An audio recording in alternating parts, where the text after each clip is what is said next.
Bueno, buenos días a todos, gracias y paz, feliz día del Señor.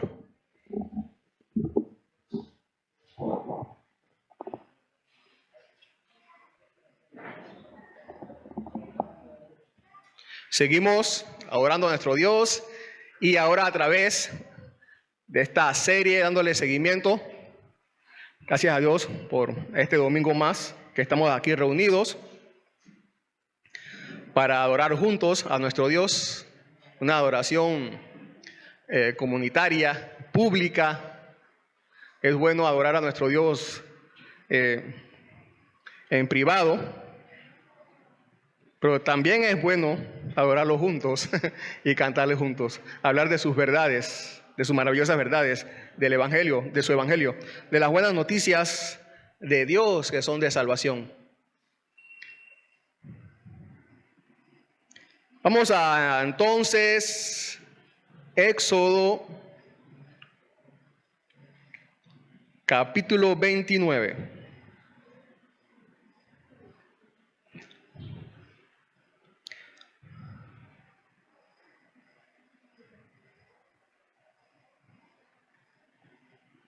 Vamos a ver todo el capítulo. Son creo que 46, 7 por ahí de versículos.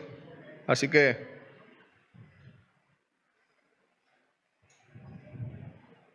no vamos a demorar más de lo normal. Y no vamos a leer todo el capítulo de corrido, ahora mismito. Sí vamos a leerlo a medida que vayamos avanzando en la predicación, en la enseñanza. La predicación de hoy se llama Sin Santidad, es el título. Sin santidad nadie verá al Señor. Sin santidad nadie verá al Señor. Y eso está escrito, si recuerdan, en Hebreos capítulo 12, esta verdad, versículo 14, Hebreos 12, 14, sin santidad nadie verá al Señor.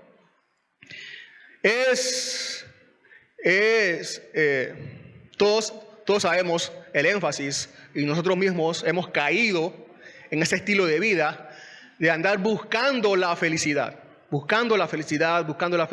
y en algún momento de nuestra vida nos hemos concentrado y también hemos hasta alentado a otros a enfocarse en esa meta para su vida, buscar la felicidad. De hecho, es tan importante esto para el ser humano que hasta se han hecho películas con este título, En busca de la felicidad. Y no me sorprendería que casi todo el mundo haya visto esta película, porque todos andamos en busca de la felicidad. ¿No? Y no es malo en el sentido bíblico, teológico, ahí no está mal, ¿no? Cuando ponemos nuestra felicidad en Cristo, no está mal. Pero como dije hace un momento, nosotros los seres humanos sin Cristo, entonces nos desenfocamos y centramos nuestra vida y todo lo que tenemos en busca de nuestra felicidad. Pero lo que la Biblia sí recalca, primeramente, que la búsqueda de la felicidad personal o particular es la búsqueda de la santidad. Eso sí, la búsqueda de la santidad. Y aquí entonces es lo contrario de la búsqueda de la felicidad en el mundo. La mayoría no quiere nada de eso de santidad. Queremos la felicidad. Cuando leemos, no sé si usted ha leído, los primeros versículos de este capítulo 29, podemos pensar que la intención de Dios es consagrar a los sacerdotes. Y sí,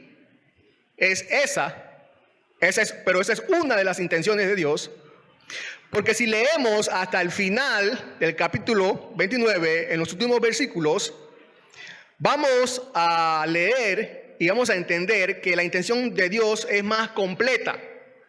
Abarca no solamente consagrar, santificar a los sacerdotes, a hombres para su servicio, sino que también abarca santificar todo el tabernáculo. Como vamos a leerlo bueno, pueden leerlo ahí en unos segundos si quiere, ¿no?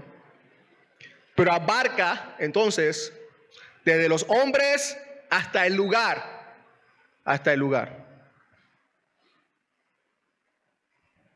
Antes, no sé si se acuerdan, bueno, no es que se acuerden, sino es que ya yo creo que es algo que tenemos consciente a medida que vamos estudiando este capítulo. Pero antes que Aarón y sus hijos fueran consagrados para ser sacerdotes, Moisés funciona como un sacerdote. Ya. Él representa al pueblo y a Dios también delante del pueblo. Ya Moisés está funcionando como sacerdote, como mediador entre ellos y Dios. Inclusive, si vamos más atrás en la historia, los patriarcas eran sacerdotes, porque ellos mismos ofrecían sacrificios a Dios. Isaac, Abraham, Jacob, Job también, ¿se acuerdan? Que ofrecía sacrificios a Dios él mismo.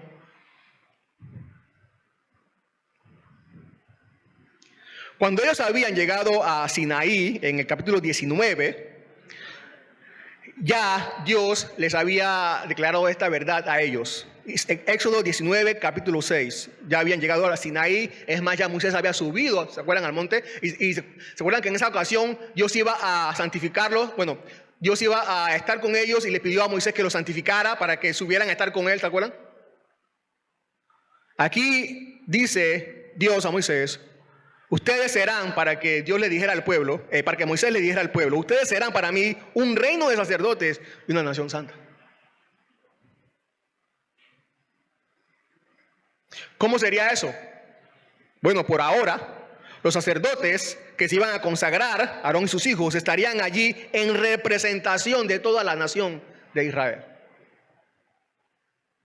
Todas estas ceremonias que asisten a la consagración de los sacerdotes, que vamos a ver en unos segundos o que vamos a recordar, tienen el propósito de enseñar la gran lección de que todos los que sirven ante Dios deben ser santos. Todos. En el capítulo anterior, recordarán la semana pasada, que vimos que Moisés recibe las instrucciones de vestir a los sacerdotes. Hoy vamos a ver en este capítulo la instrucción precisamente para consagrar a los sacerdotes y cómo hacerlo. Y precisamente todo esto que hemos visto son instrucciones.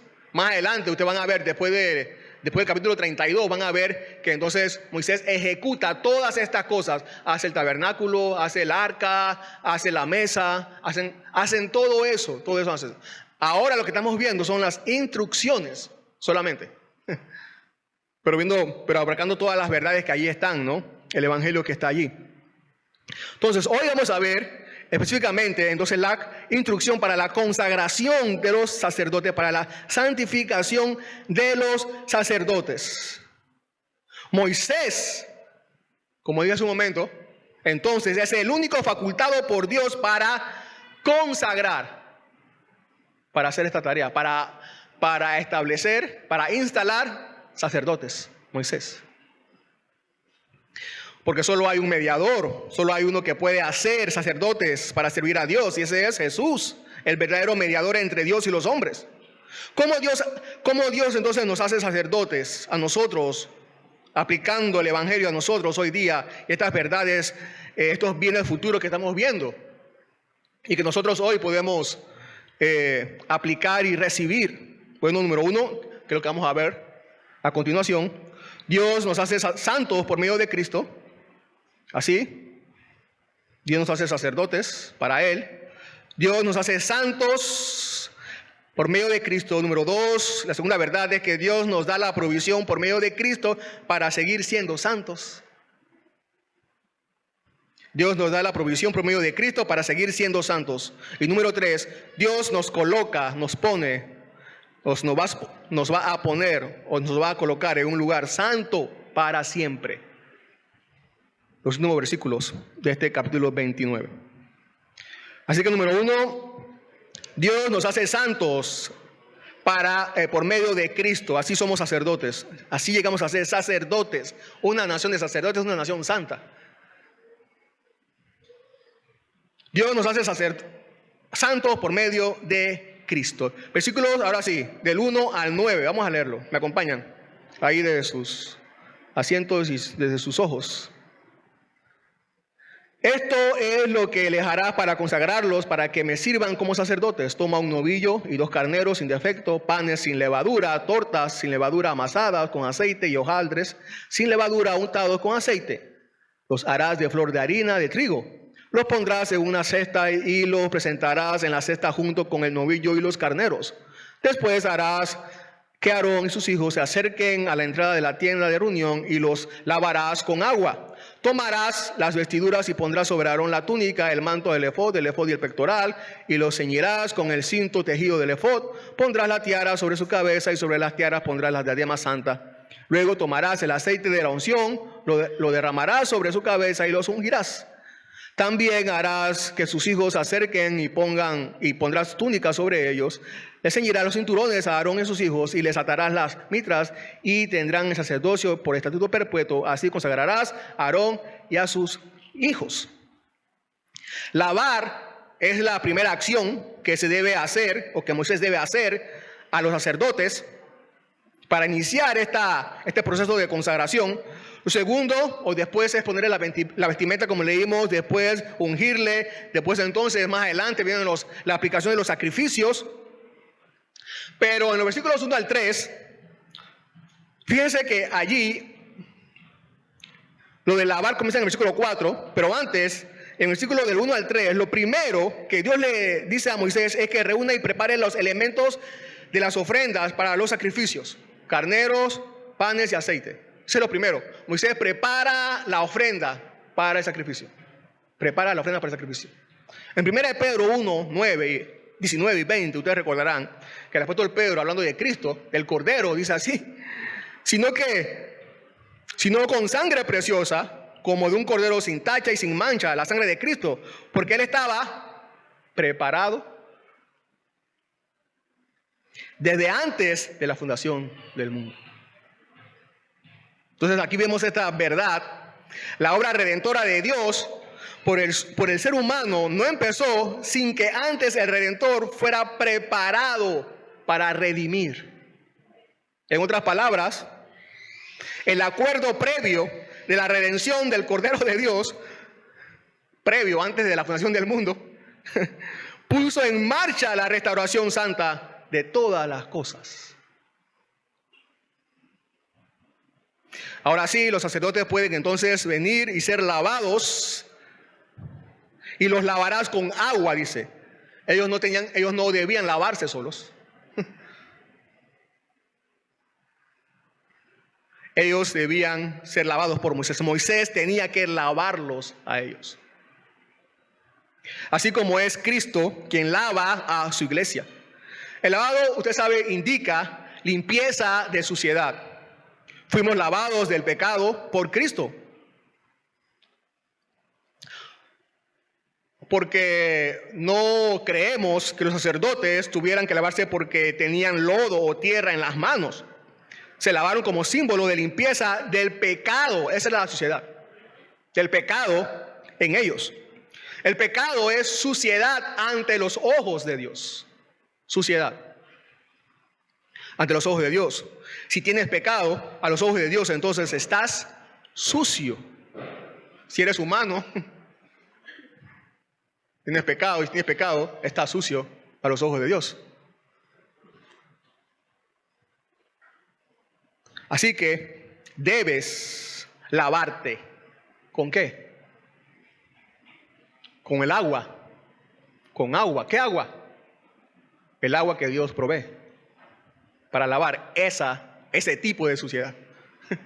Hebreos 10:22 dice el escritor de Hebreos, precisamente hablando de la obra de Cristo: acerquémonos con corazón sincero, en plena certidumbre de fe, teniendo nuestro corazón purificado de mala conciencia y nuestro cuerpo lavado con agua pura. Ustedes saben que el escritor de Hebreos viene hablando acerca de la obra de Cristo en casi todo el libro, ¿no? Y comparando la obra de Cristo con lo que se hacía en el tabernáculo. Entonces aquí dice, hemos sido lavados con agua pura. ¿Y cuál es el agua pura? Bueno, entonces por lo que dice el contexto de Hebreos, el agua pura es la obra de Cristo. La obra de Cristo, hecha a favor de nosotros. Ese es el agua pura en el que fuimos lavados. La obra de Cristo es el agua pura en la que fuimos lavados de nuestros pecados. Esa es la obra de Cristo. Yo estoy seguro que a ninguno de nosotros, los que estamos aquí, nos gusta andar sucios. Cuando andamos limpios, somos felices.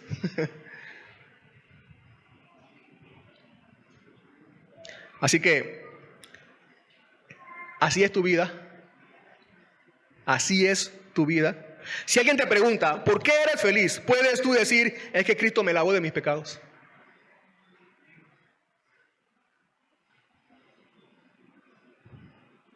Ahora, no solo eso, también en el versículo 5 dice que los sacerdotes fueron vestidos. La semana pasada vimos las instrucciones sobre los vestidos de los sacerdotes. Aquí también entonces Moisés es quien debe vestir a los sacerdotes. Ellos no se deben vestir solos. Así como vimos la semana pasada, Jesús nos ha vestido a nosotros con su justicia, con su santidad. Si comparamos nuestra vida con un vestido, ¿cómo sería ese vestido? ¿Cómo sería? ¿Sería un vestido sucio? Totalmente deforme, deforme. Desde que Adán desobedeció a Dios, no hay otra forma de vestido que el ser humano se pueda hacer para que sea digno de estar delante de Dios. Así como los sacerdotes necesitaban un vestido conforme al diseño de Dios para estar delante de Él, diseño que, como vimos ya, apuntaban a la hermosura de la santidad de Cristo. Los seres humanos necesitan el vestido conforme al diseño de la santidad de Cristo para estar dignos delante de Dios, poder tener comunión con Dios. Podemos decir que el vestido que tiene Cristo es su santidad. El vestido de santidad de Cristo es muy largo, tan largo que alcanza para vestir a todo su pueblo. Todo su pueblo. ¿Ese es tu vestido? Así está tu vida vestida de la santidad de Cristo. También, el versículo 7, también dice que los sacerdotes deben ser ungidos. Y otra vez, deben ser ungidos por Moisés. En el versículo 30 del capítulo 30, aquí parece indicarnos, el 29, como que Aarón solamente ungió Moisés solamente ungió a Aarón, pero en el versículo 30, del capítulo 30, dice, ungirá también a Aarón y a sus hijos, y los consagrará para que sean mis sacerdotes. Todos recibieron la unción, todos. Más adelante, en un capítulo posterior, vamos a ver la preparación de ese aceite y más detalles sobre este aceite y para qué era y cómo lo podemos aplicar para nosotros hoy. Pero, como ya hemos dicho, el aceite es este aceite aquí es tipo de la obra del Espíritu Santo. Tipo de la obra del Espíritu Santo. El aceite indica un llamado solemne por Dios para ser apartado a un alto y exclusivo servicio. Eso indica el aceite derramado sobre los sacerdotes, o sobre el rey, o sobre los profetas, que eran los únicos que se ungían. Pero indica esto, un llamado solemne por Dios para ser apartado a un alto y exclusivo servicio. Y también cuando algo se ungía exclusivamente y se apartaba exclusivamente para el uso en el tabernáculo. Para más nada. Nada más. Así que si queremos aplicar eso para nosotros hoy, entonces eso quiere decir que si usted, aunque más adelante vamos a ver que este aceite para ungir, nadie lo podía copiar, nadie podía hacerlo en su casa para uso personal, vamos a ver más adelante. Nadie. Era prohibido por Dios que alguien lo usara. Y solamente los sacerdotes podían ungir. Más nadie podía ungir. Nadie más. Entonces, hay mucha gente hay muchos cristianos tratando de aplicar ese tipo de cosas, pero no la aplican, no sé bíblicamente cómo es. Es más, si usted se atreve a ungir su casa, entonces tiene que entregarlo a la iglesia para uso exclusivo de la iglesia. O su carro, tiene que entregarlo para uso exclusivo. Úngalo, por favor.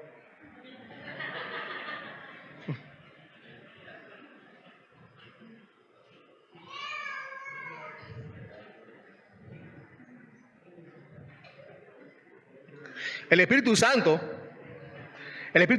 es quien aparta. Hoy podemos darnos cuenta de esta verdad.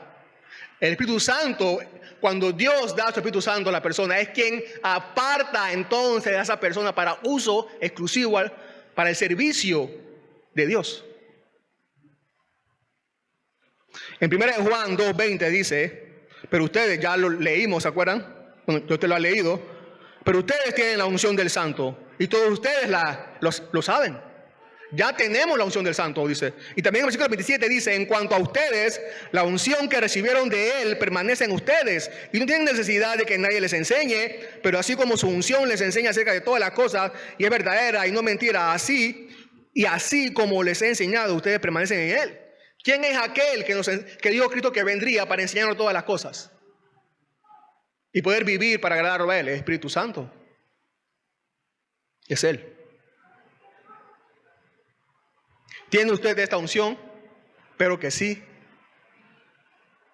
El Espíritu Santo es la unción para la vida santa que Dios da por medio de Cristo para aquellos que llama a tener una comunión con Él. Somos lavados, entonces, somos lavados. Después de lavados, ¿qué hacemos?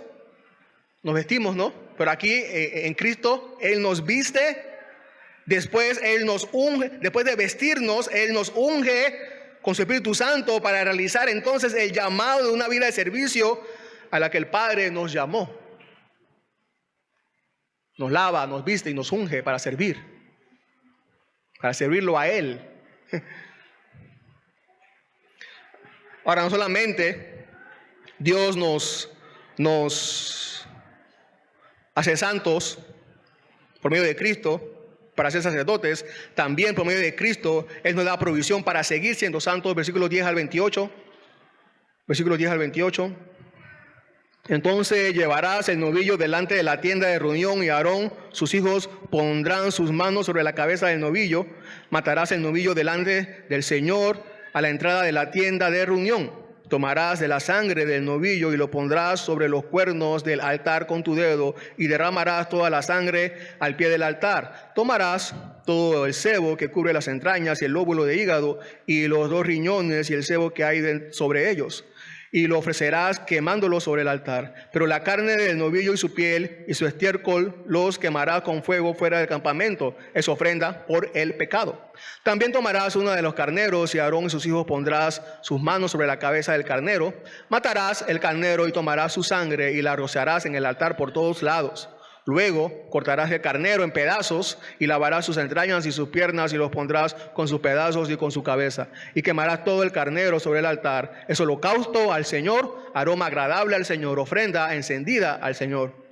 Entonces tomarás el otro carnero y Aarón y sus hijos pondrán sus manos sobre la cabeza del carnero y matarás al carnero y tomarás de su sangre y la pondrás sobre el lóbulo de la oreja derecha de Aarón, sobre el lóbulo de la oreja derecha de sus hijos, sobre el pulgar de su mano derecha y sobre el pulgar de su pie derecho y rociarás el resto de la sangre en el altar por todos lados. Después tomarás la sangre que está sobre el altar y el aceite de la unción y lo rociarás sobre Aarón y sobre sus vestiduras, sobre sus hijos y sobre las vestiduras de sus hijos.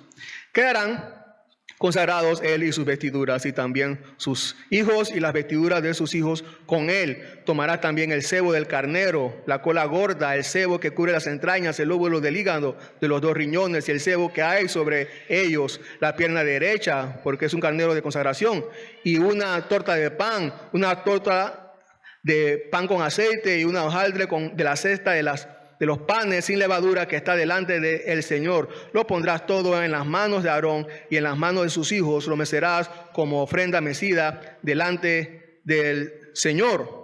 Luego lo tomarás de sus manos y lo quemarás en el altar sobre el holocausto como aroma agradable delante del Señor. Es ofrenda encendida al Señor. Entonces tomarás el pecho del carnero de la consagración de Aarón y lo mecerás como ofrenda mecida delante del Señor. Esa será tu porción. Y consagrarás el pecho de la ofrenda mecida de la pierna de la ofrenda alzada, lo que fue mecido y lo que fue alzado del carnero de consagración, de lo que era para Aarón y de lo que era para sus hijos. Esto será como porción perpetua de parte de los israelitas para Aarón y sus hijos, porque es ofrenda alzada. Será una ofrenda alzada de los israelitas, de los sacrificios de sus ofrendas de paz, es decir, ofrenda alzada al Señor. 3 ofrendas, entonces vimos: de pecado, de aceptación, de aroma agradable a Dios y de paz. La consagración es posible, o la santificación es posible y continua por estos sacrificios que son reunidos ahora en uno solo, en Cristo. Ahora, en uno solo. Los 3 en uno, en Cristo. Siendo entonces ellos mismos pecadores, los sacerdotes, Aarón y sus hijos, no eran todavía aptos para tratar con Dios como mediadores de los otros, por los otros.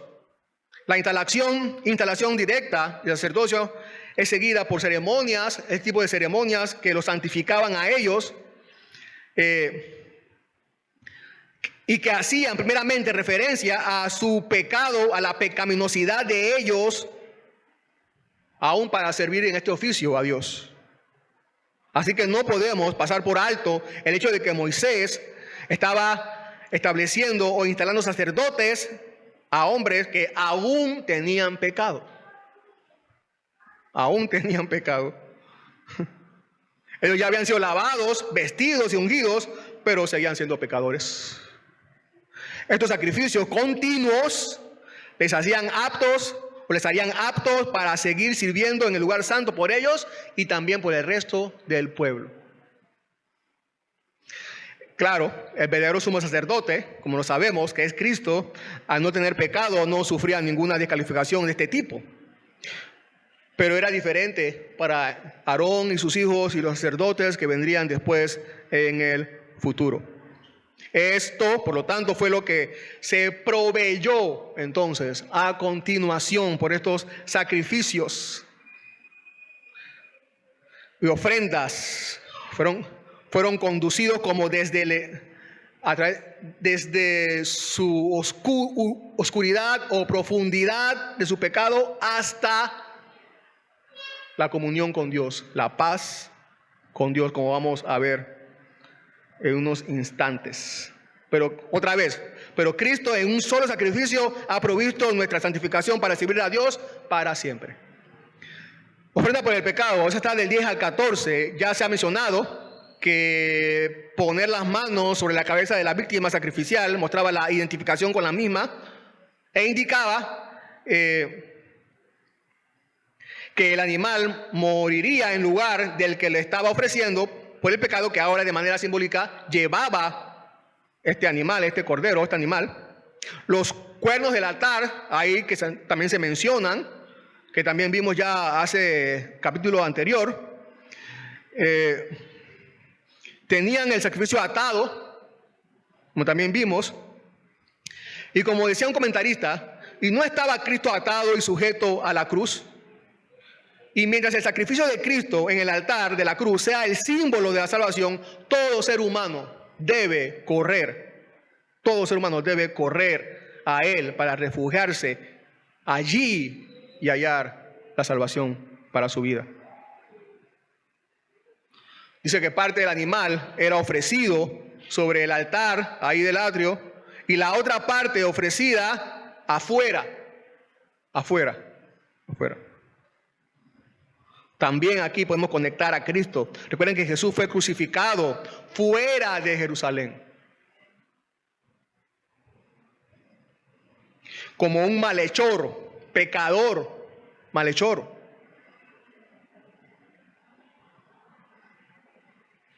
malhechor debía morir fuera de la ciudad. Recuerden que Jerusalén era llamada ciudad santa. Como todo el tabernáculo era considerado santo, entonces el cordero debía también ser sacrificado, llevando el pecado afuera del tabernáculo santo, de la ciudad santa. El propósito de Cristo era llevar afuera el pecado, y es Él el único apto para llevar afuera el pecado, para sacar el pecado y acabar con él allá. Si en el cielo nuevo y tierra nueva no habrá pecado nunca, como sabemos, nada, como vamos a ver más adelante, nada inmundo entrará allá. Si en el cielo nuevo y en la tierra nueva no habrá pecado nunca, nunca, es porque Jesús se lo llevó fuera para siempre. Por eso.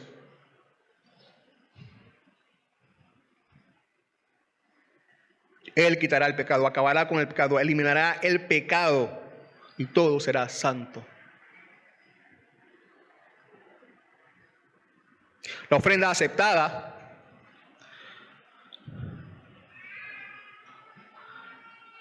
del 15 al 18, después de la ofrenda por el pecado, los consagrados pasaron a participar en el holocausto. Esta ofrenda era toda para Dios, quemada, toda para Dios, adentro.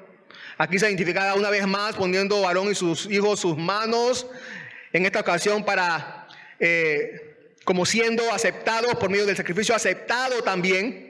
Somos aceptados en Cristo, la ofrenda aceptada por el Padre es Cristo y nosotros aceptados en Él, como dice Efesios 1:6, somos aceptados en el amado. ¿Y quién es el amado del Padre? Cristo.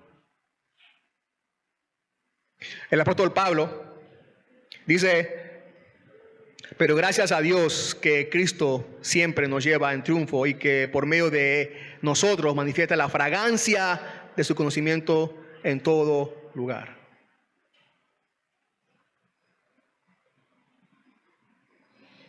Si estás en Cristo, eres fragante perfume santo al Señor. Si estás en Cristo. Pero si estás fuera de Cristo, eres una suciedad ante sus ojos, inmunda, y Él no te aceptará. Necesitas estar en Cristo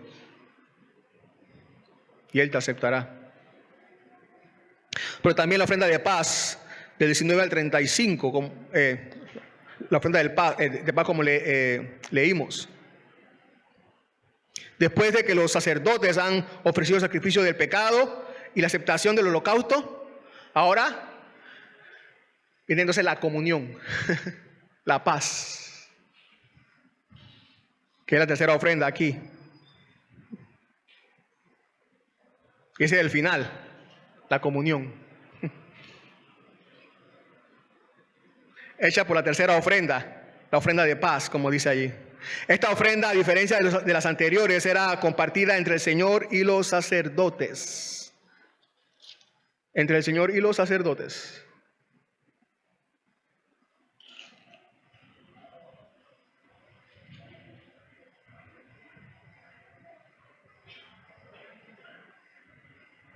Esta ofrenda, a diferencia de las anteriores, era compartida entonces entre el Señor, entre Dios y los sacerdotes. De este modo era una declaración abierta de la comunión que se había establecido entre Dios y todo hombre, toda persona. Comían juntos, se regocijaban juntos en la misma mesa con el Señor comiendo. La sangre del carnero se aplica significativamente entonces, como leemos allí, a diferentes miembros de los sacerdotes. Vimos ahí la oreja, el pie, ya lo leímos, ¿no? La punta del pie derecho, en el pulgar de la mano derecha y en el dedo gordo del pie derecho de Aarón y sus hijos. Esto indicaba la entera dedicación de la persona o de los sacerdotes al servicio de Dios, en el oír, en el actuar, en el andar, en el caminar diario. Entonces, simboliza o se aplica a nosotros no solo la perfecta consagración de aquel que era el sumo sacerdote, que es Cristo, cuya voluntad era hacer la voluntad del Padre, la voluntad de su Padre, de Él, sino que también la completa devoción que debe caracterizar a cada uno de nosotros si somos verdaderamente sus discípulos, y que también nos has hecho para Él sacerdotes.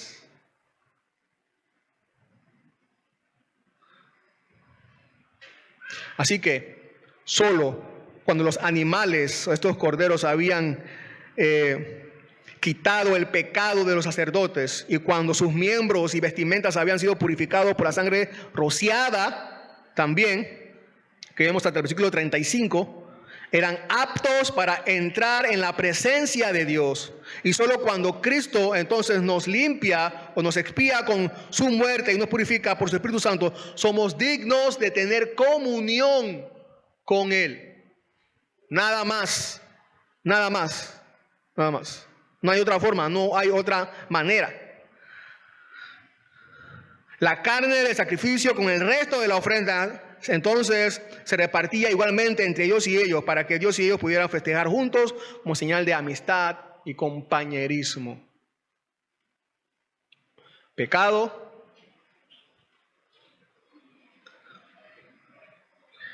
el sacrificio por el pecado, Dios lo recibe como una ofrenda que le agrada a Él.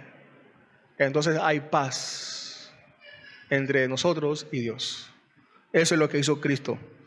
3 en 1. En el versículo 36 al 42, vamos a leerlo. También se habla del altar una vez más.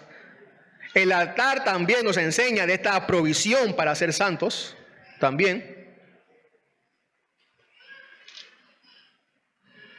36 al 42.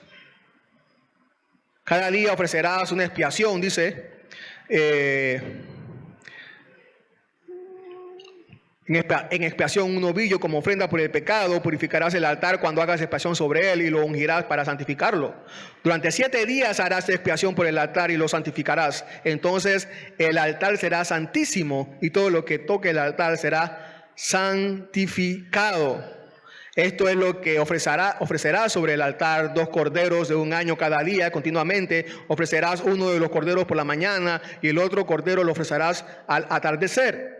Y ofrecerás 2.2 litros de flor de harina mezclada con 1 litro de aceite batido, y para la libación 1 litro de vino con un cordero. Ofrecerás el otro cordero al atardecer. Con él ofrecerás la misma ofrenda de cereal y la misma libación que por la mañana, como aroma agradable, una ofrenda encendida al Señor. Será holocausto continuo por las generaciones de ustedes a la entrada de la tienda de reunión delante del Señor, donde yo me encontraré con ustedes para hablar allí contigo. Entonces la consagración del altar, como decía, también nos muestra, nos enseña esta provisión que tenemos en Cristo para seguir siendo santos. El altar también fue santificado, no solo apartado para su uso sagrado, sino que también como santo para santificar las ofrendas que se ponían sobre él. La cruz fue el altar de Cristo. Y como vimos también anteriormente sobre el altar, Cristo es nuestro altar. Cristo es nuestro altar. La cruz fue el altar de Cristo, pero Él es nuestro altar. Cristo es nuestro altar. Vivió la santidad que nosotros podemos vivir, y ahora en Él somos santos delante de Dios. Él nos santifica, así como el altar santificaba a las ofrendas.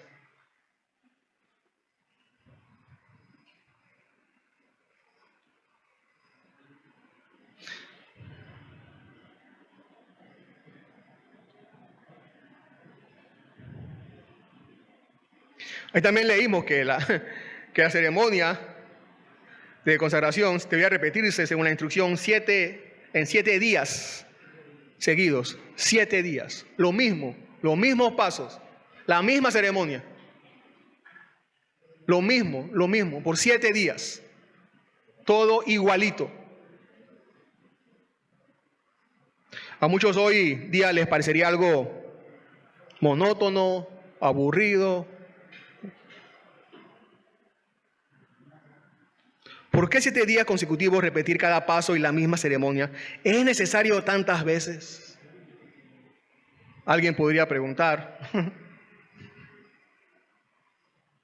¿No podríamos innovar? Se le acabó la creatividad a Dios.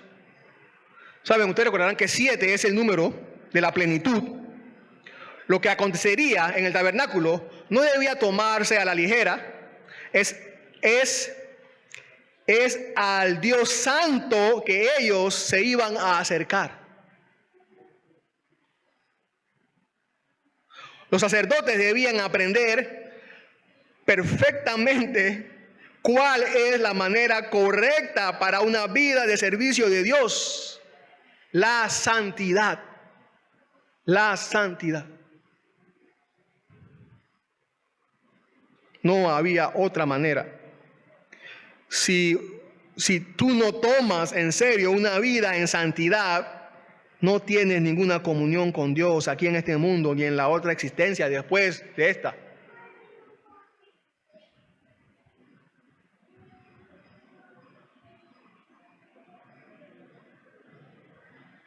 Alguien dice que la teología del tabernáculo del antiguo pacto está llena de expiación tras expiación para la pureza.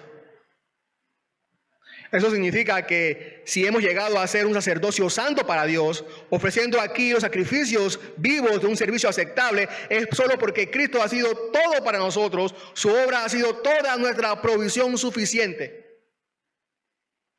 Una y otra vez, entonces, una y otra vez. Recuerde, hermano, hermana, que usted ha puesto su esperanza en la obra del Cordero de Dios, y entonces sabrá que no ha sido en vano una vida dedicada al servicio de su Salvador.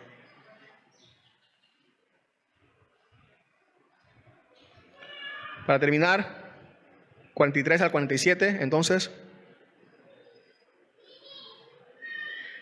no solamente Dios nos ha provisto de Cristo para continuar viviendo en santidad,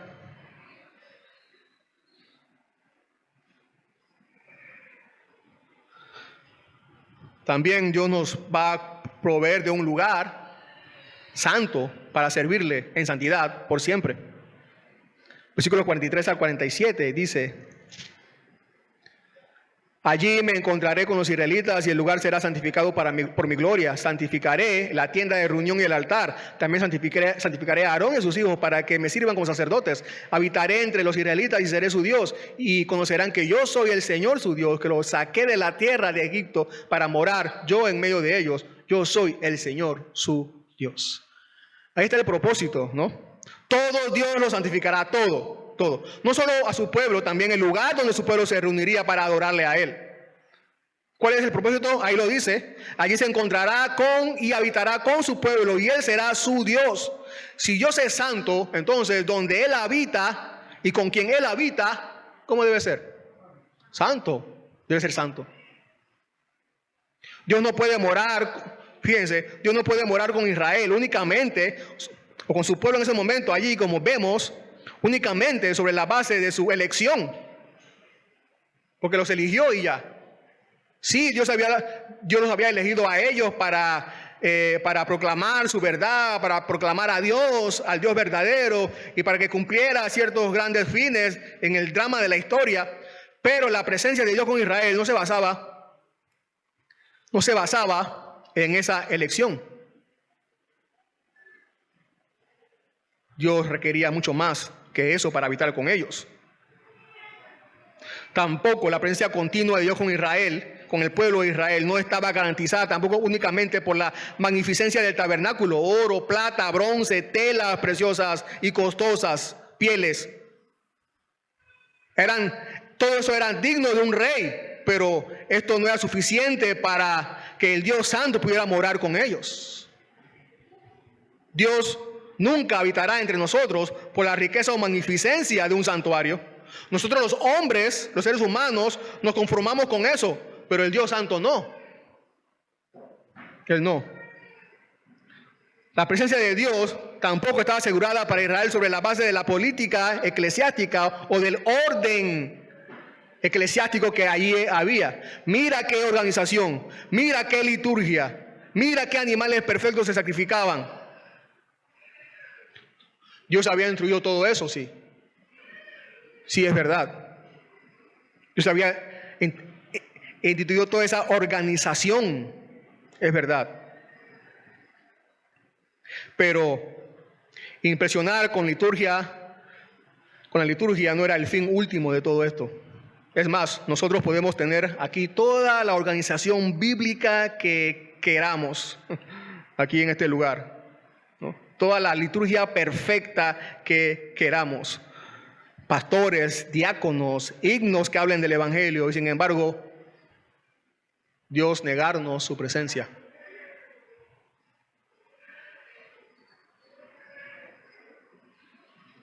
Porque Dios no habita en una organización celestial perfecta. Dios habita en la santidad.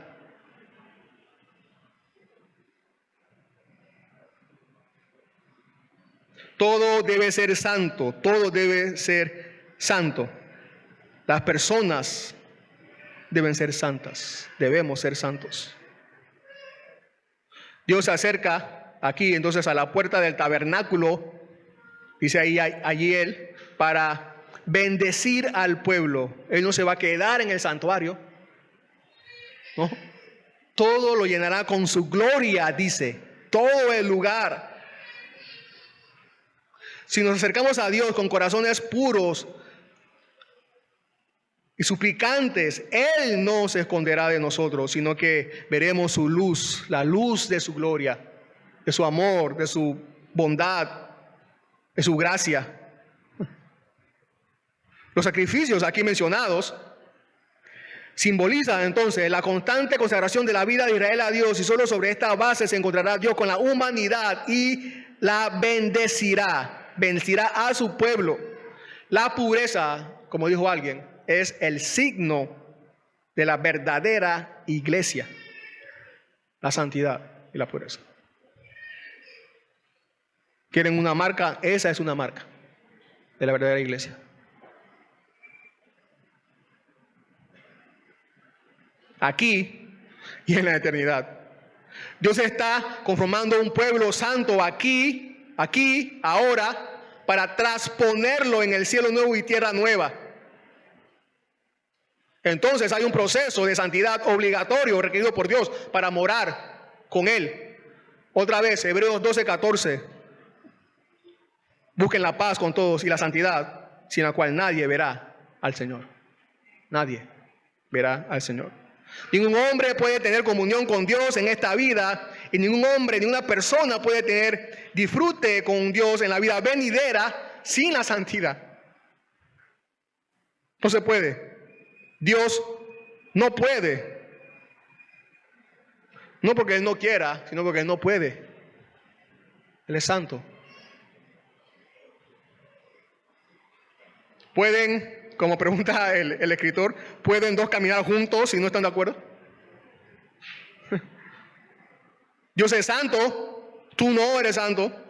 No puede haber comunión entre tú y Dios, a menos que los dos tengan en común, ¿qué cosa? La santidad.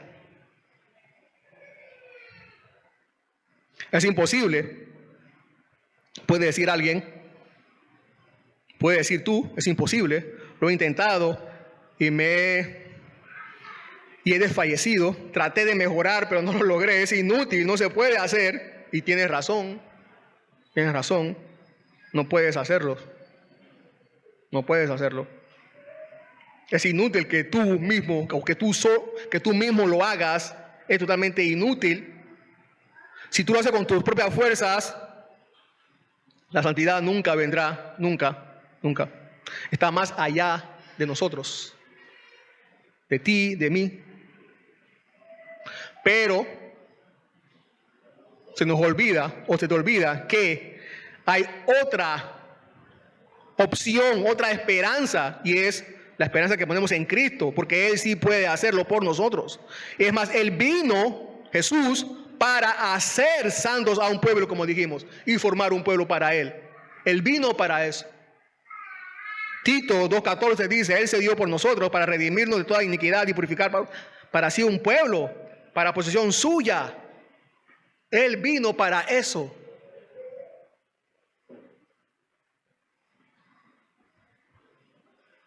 Toda la verdadera santidad del ser humano, del hombre, de la mujer, es por la mediación de Cristo y por la obra de Cristo.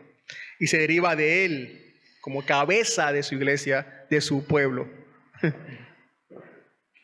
Comenzamos a ser santos cuando entonces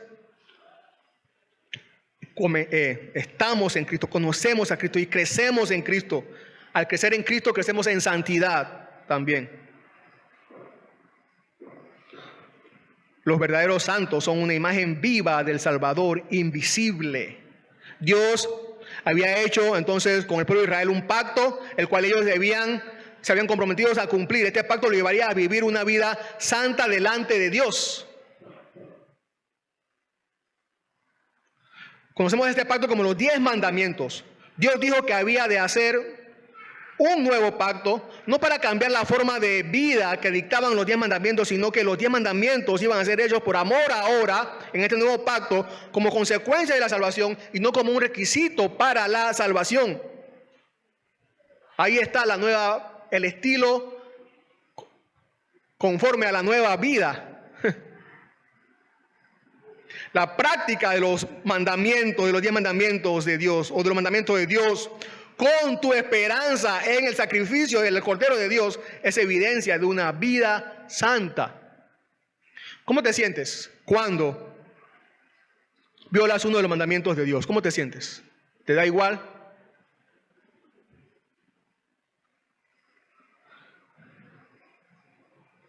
¿Quién no miente? No. De la que me salvé, gracias a Dios, se me ocurrió una mentira.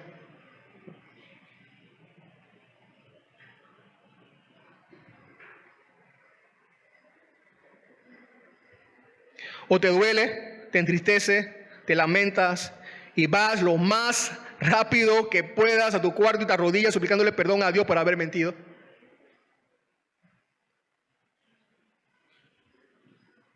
Si esta es tu condición, entonces has sido llamado por Dios para vivir con Él en santidad para siempre.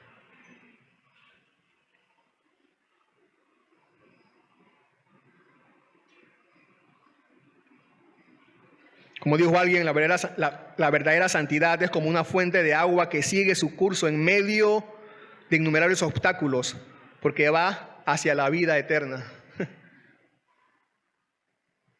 Esta es una salvación santificadora. Dice una salvación santificadora. Dice que los sacó de Egipto para morar con ellos. Así nos ha libertado Él del pecado y nos librará de este mundo contaminado para morar con nosotros en santidad para siempre. Recuerde que el tabernáculo representa la morada eterna de Dios con su pueblo. El lugar, la morada santa eterna de Dios con su pueblo. Ese es su plan eterno. Ese es el plan de Dios eterno para con su pueblo. Su pueblo será santo y toda la tierra donde more con su pueblo también será santa. Apocalipsis 21:27 dice, otra vez, hablando de la ciudad santa y el tabernáculo de Dios, ¿se acuerdan que había bajado del cielo, que vio Juan? Juan dice en el versículo 17, jamás entrará en ella, en el cielo nuevo y tierra nueva, jamás entrará allí nada inmundo. Jamás. Así que la gloria del oro, de la plata y de las telas preciosas no era nada. Si la gloria de la presencia santa de Dios, sin su santa presencia. Donde Dios mora, crea esa plenitud de pureza y alegría, gozo para su pueblo. Hermanos y hermanas, la santidad es nuestra más brillante semejanza con Dios. Es nuestra principal gloria en este mundo y nuestra más alta felicidad en el que viene. Oremos. Señor, gracias por tu palabra. Gracias, Padre, por tus promesas que hemos aquí una vez más recordado. Señor, que nos traen gozo indescriptible, Señor, inefable, gozo que no se puede explicar con palabras. Señor, cada vez que escuchamos, leemos, somos enseñados, Señor, a través de todas estas promesas que tú nos has dado, que son insuperables, Señor. Gracias, Cristo, por la obra que tú haces por nosotros. Gracias porque tú nos has hecho, Señor, reyes y sacerdotes, Señor, para reinar contigo. Heredaremos un reino, Señor, santo, para vivir contigo. Amén.